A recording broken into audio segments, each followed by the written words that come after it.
Coverage you can count on. WAAY 31 News at 5 starts now. People all across the Tennessee Valley are very happy and excited about the announcement that a new Toyota Mazda plant is coming here. Officials announced today the Toyota Mazda production facility will call the Rocket City home. The new automotive plant is going to cost about $1.6 billion to build in Huntsville annexed Limestone County. It will bring thousands of jobs here to the Tennessee Valley. Hey, thank you, 601. We continue to follow breaking news this morning. The bodies of 3 homicide victims at a home in northwest Huntsville removed earlier this morning, but the search for whoever killed them is continuing right now. That gruesome discovery took place Tuesday inside a home here on Knollbrook Drive. That is in the area of Winchester and Blue Springs Road. That is where we find WAAY 31 Sarah Singletary this morning live at the scene, walking us through what it looks like right now. Sarah. Okay, thanks. That is the breaking news we're following for you this morning. That wreck involving a cement truck on its side. This is going to be a Governor's West Drive at Highway 20. Certainly has the possibility of slowing down some drivers if it is not cleaned up. WAAY 31's Will Robinson Smith is live at the scene. So, Will, has anything changed since the last time we talked? A couple more vehicles on the scene. We do have a wrecker that is here now that is going to be working on getting this truck right side up and out of here as soon as possible so we can get this intersection cleared. I'll step behind the camera, give you a better vantage point of what exactly is going on. This morning, we want to start with breaking news in Moulton, where fire crews are working to put out that fire at a tire store. Thanks so much for joining us. I'm Melissa Martin. And I'm Greg Privet. Take a look at your screen. This is the 3rd fire in Moulton in just 8 hours. Firefighters have been fighting this fire all morning long. It's burning right along Main Street downtown. That's the same place the other fires happened. Right now, we want to get to WAAY 31's Casey Albritton. She joins us live from downtown Moulton, where she's been talking with firefighters and neighbors. Casey. 644 new this morning. A teenager confirmed dead in the explosion of 40 homes in suburban Boston. There's new video coming in overnight. There is the teen's crushed car. A chimney fell on top of it. He was inside. He died. We know his name is Leonel Rondon. Right now, hundreds of people remain evacuated because of the explosions, likely triggered by a problem with a gas line. There are also 20 teams now going from house to house in this neighborhood, making sure gas meters are shut off or they're shutting them off. About 8,000 homes in Lawrence, Massachusetts do not have gas service. A breaking news update this morning. WAAY 31 has new information in a deadly shooting we first brought you on our 10 p.m. newscast last night. We now know 2 people are dead, and one of those killed was an IHOP employee where that shooting happened overnight. This all happened at that IHOP on Drake Avenue. That's just next to Memorial Parkway and across the street from Parkway Place Mall. WAAY 31's Stephen Delcizian is live outside of that restaurant right now with a timeline on exactly what happened and what we really know up to this point. Stephen.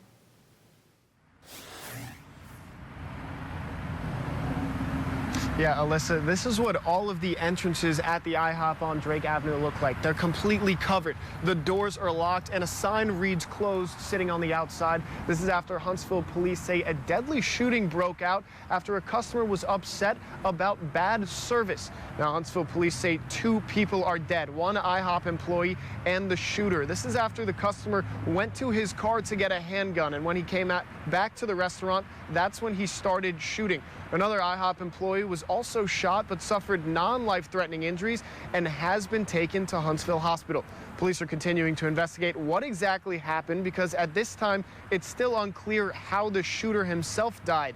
Police recovered the handgun used and have talked with witnesses at the scene. They aren't searching for any additional suspects at this time.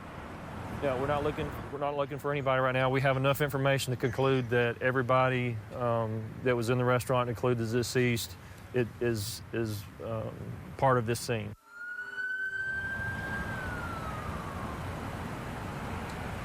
Now, we don't know the names of any of the victims at this time, but there is expected to be an update on what exactly happened last night by Huntsville police. We're going to continue to follow that and any updates on this case throughout the day. Reporting live in Huntsville, Stephen Delcizian, WAAY 31 News. And the last time there was a deadly shooting inside of a restaurant was back in December of 2006. 4 men were shot and 2 of them died after being shot inside of a TGI Fridays on University Drive right here in Huntsville. Jamal Woods was found guilty of capital murder and is now serving a life sentence without parole. Woods killed his cousins, Tank Beavers and Thurston Turner. In court, Woods said he fired shots after arguing with Beavers. That argument stemmed from Beavers waving at his wife. And of course, WAAY 31 will continue to work to find more information on the deadly IHOP shooting all day long. At WAAY 31 News at midday, starting at 11, WAAY 31 Stephen Dilsizian will have a live report on the ongoing investigation and will bring you the newest information. This is breaking news. Oh my God! Oh my God! Terror in the classrooms in South Florida. We're monitoring the deadly school shooting there and updating you with the very latest information. And there is a lot to update you on since 4:30. Here's what we know so far. Reports from the sheriff of multiple deaths, perhaps over a dozen, and numerous injuries at Marjorie Stoneman Douglas High School in Parkland, Florida. It's about 50 miles north of Miami. Here's a map to show you exactly where that high school is. It's in South Florida, about halfway between Miami and Palm Beach in western Broward County. Now, the shooter, we understand, is in custody. And we want to head straight to WAAY 31's Mary Lee Adams. She's at the breaking news desk. And Mary Lee, what new information have you learned about the shooting suspect? Well, we do have a lot of new information to share with you all. We now know that we heard that there were at least 2 deaths, but ABC is reporting, I just saw on Twitter, they are reporting there are at least 15 deaths. So we don't know the exact number yet. We know that even more are injured. They have all been taken to the hospital. We also know the name of the shooter, and Broward County Sheriff's Office is reporting he is 19-year-old Nicholas De Jesus Cruz. Now, I want to show you some video of the shooter being taken into custody, and he did not appear to be injured. He was taken to the hospital as well, and we don't have a motive at this time. And according to local media in Broward County, the shooter, who was a former student, used a rifle but may have also had a handgun. And the Miami Herald is reporting that Cruz had been banned from the school's campus before because he had made threats to other students. And so I'm continuing to monitor this breaking news. We're getting more information constantly into our newsroom, and so I'll be back very quickly to share the new information that I have with you all. But for now, reporting live in the studio, Mary Lee Adams, WAAY 31 News. All right, thanks so much, Mary Lee. And the tragic school shooting in Florida already has some parents in our area asking school districts what they're doing to keep their kids safe in case this ever happens here. WAAY 31's Cody Fisher is live in Athens with what the city schools are doing to prevent the worst from happening. Cody. Dimitri, just under an hour ago, the Athens City School Superintendent told me that they've had a lot of thought about the possibility of something like this happening here. And one of the preventative measures that they have in place is the entryway into the school. So this is the main entrance here at the high school in Athens. And it's hard to see right now, but there's these doors, and then there's a second set of doors just inside. And that second set of doors is the only way that you can get in and out of the school during the day, and those are locked. And the only way to get in is getting buzzed in or having a key card. Now, the superintendent also tells WAAY 31 that they have a lot of routinely run drills for students and teachers during the school year, so they know exactly what to do in case something like this happens in our community. Now, a part of those drills is the response from law enforcement. Now, within the last few years, we've seen, or last year, I should say, we've seen law enforcement respond quickly to schools a few times. This is video that you're seeing right now from the 911 call at Williams Elementary School in Huntsville that turned out to be a prank. But the point is, law enforcement responds quickly to any scenario like this. Now, the superintendent for Athens City Schools tells me the drills and all of the practice and all of the building safety preventative measures is only part of what they're doing. They also make sure that all the students here in Athens City Schools have the psychological support that they need so that it never gets to the point of a student potentially bringing a gun to school. And again, the superintendent told me as well that this isn't just an Athens City School kind of preparation for something like this. He said that superintendents and districts throughout the state have safety plans very similar to this in place. Reporting live in Athens, Cody Fisher, WAAY 31 News. We'll take a look at these flames out of Southern California. Hard to even find the words to describe what you're seeing on your screen right now. And right now, about 100,000 acres are burning in Southern California. Those Santana winds are only fueling those flames and destroying homes. While the fires may almost be around 2,000 miles away, they hit people everywhere, including here at WAAY 31. It's why we're bringing in sports director Jesse Merrick. His mother lost everything in that fire, but she's using this tragedy in order to help others. And Jesse, first of all, I need to know, how is she doing? Yeah, luckily her and everybody did get out of the house okay. Good. Everyone's safe, dogs are safe, everyone's out. Right now we're just kind of looking for a place for them to go. That's kind of the process that everybody really in this is looking for. But yeah, I mean, roughly around like 1 a.m. on Wednesday is when the fire kind of started coming over the ridge, as you guys can see there. That's kind of what's left of our house. Not a single wall is left standing. Pretty devastating stuff. Luckily, I've had a couple days to kind of come to grips with this. But it's been tough. You know, my mom's a really strong person. But, man, I mean, hearing her cry on the phone, obviously talking about this stuff, everything is gone. I mean, she literally got a couple photos, things like that. This is another view. We have about 20 acres out there. We had an apartment complex behind the house as well. This is another view of just kind of showing some of the property. It was an avocado farm. And as you can see, kind of everything is burned on the property.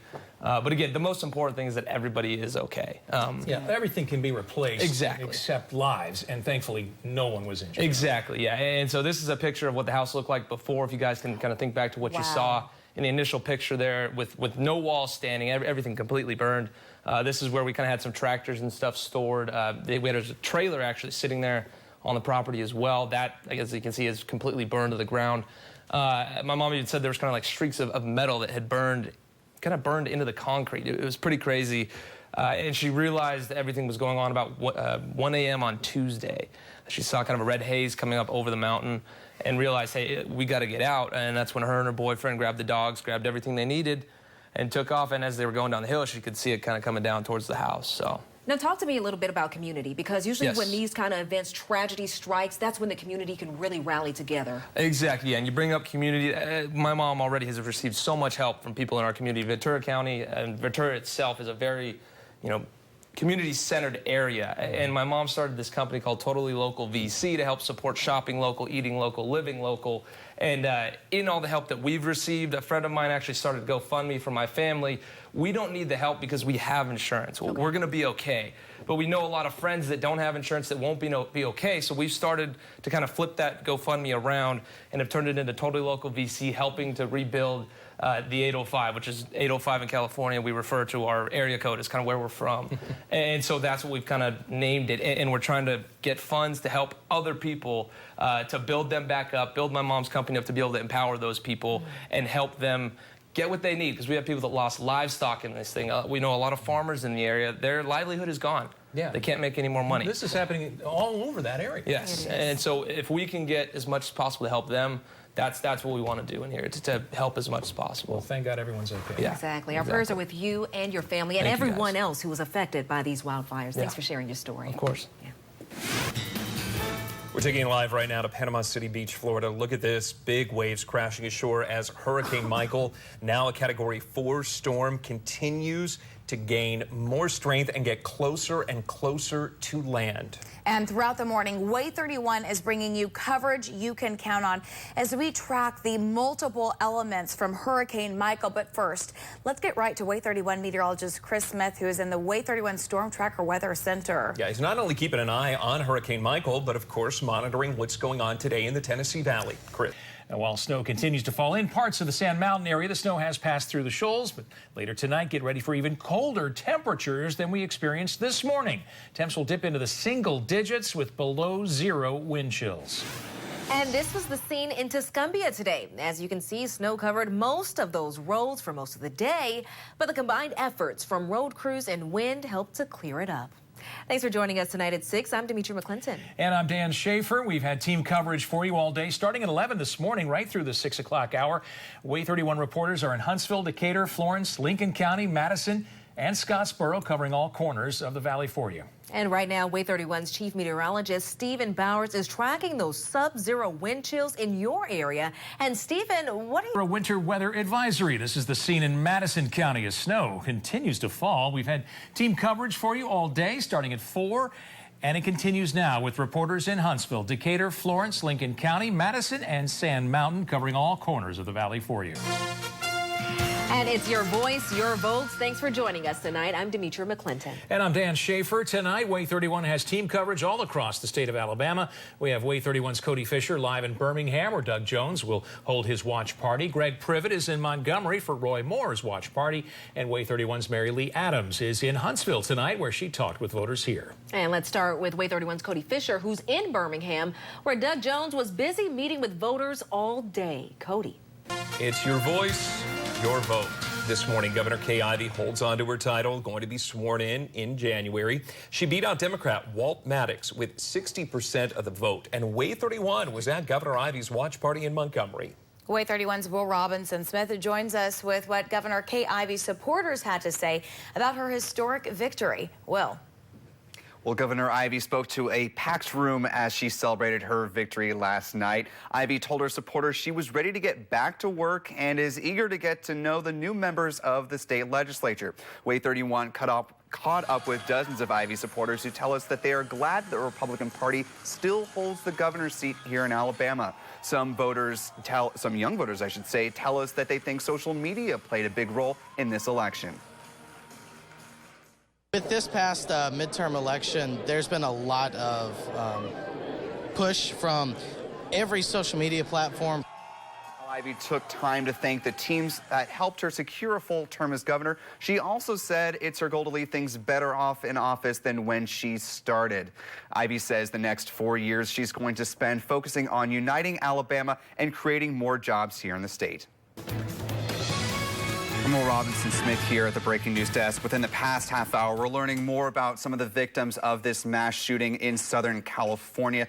You're taking a live look right now. This is the hospital where many of the victims that received minor injuries are told about 12 or so, according to the ABC station there in Los Angeles, were taken to this hospital. And Sergeant Ron Helis, one of the victims who sadly died a little over an hour ago, about an hour and a half or so ago at this point, was taken to this hospital and died there as well. He was a 29-year veteran of the Ventura County Sheriff's Department. Just to give you some geographic perspective, Thousand Oaks is about 40 miles or so outside of the Los Angeles area, so that's the reference point for that. I want to take you to some sound now from Sheriff Jeff Dean. He's the sheriff of the Ventura County Sheriff's Office, talking about what this loss of his sergeant means.